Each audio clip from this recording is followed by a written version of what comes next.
Peace to everyone. My absolutely favorite symbol ever is the mandala.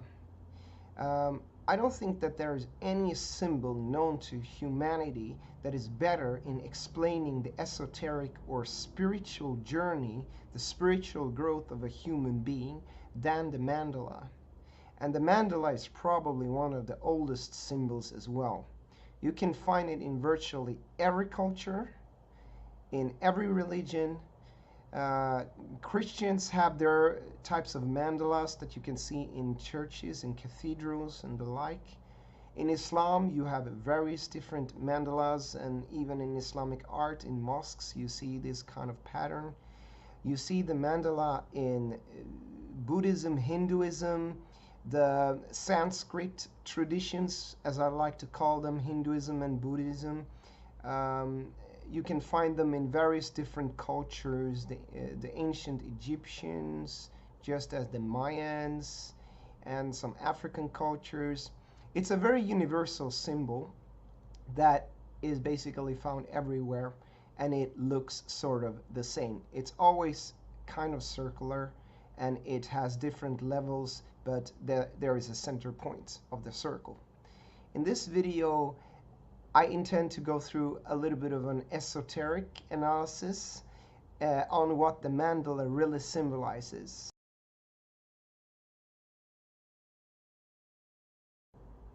We have to understand the difference between the material world and the spiritual world. That's the first thing in understanding the mandala. A Sufi teacher of mine taught that the material world and the spiritual world are opposites.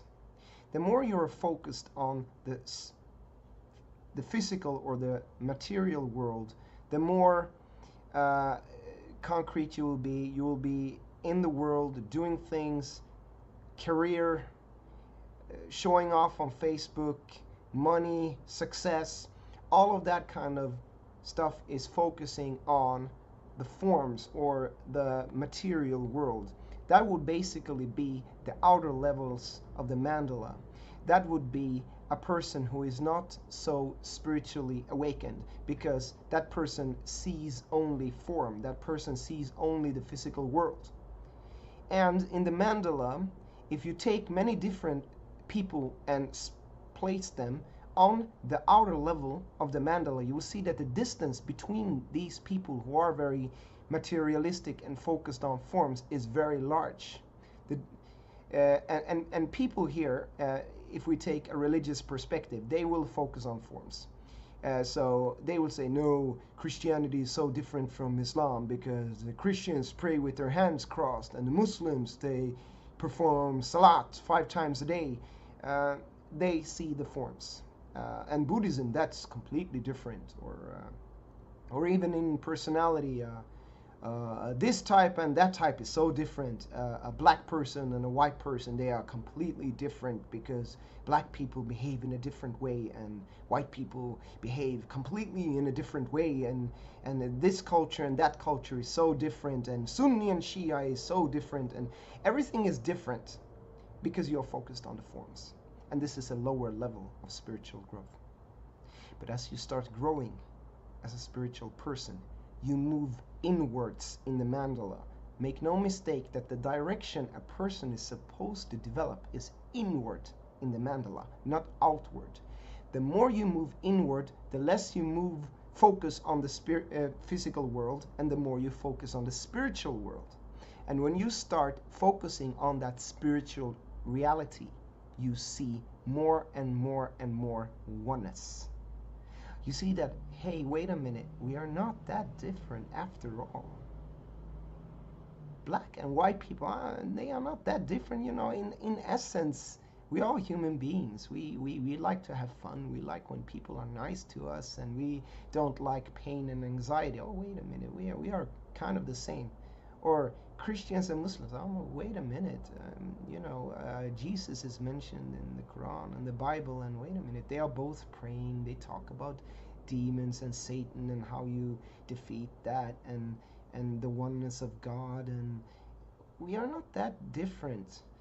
So, in essence, the more you move inward in the mandala, the more spiritually awake you are, you could say you're ascending the 7 chakras. So if you are well versed in the chakra system, well, the 7th chakra would be the center of the mandala, or what in Sufism is called marifat or ihsan, is the center of the mandala. That's basically the highest level of existence, where everything is one. Absolutely everything is one. You don't even see that there are different religions. You see that there are just one religion, one people, one truth, one humanity, one of everything. And this is why I love the mandala, because it shows that the more you grow as a person, the more you see oneness. It also shows that, you know, we have many different paths to reach that center point. There are many different paths, but when we go to that path, the center point is the same for all of us.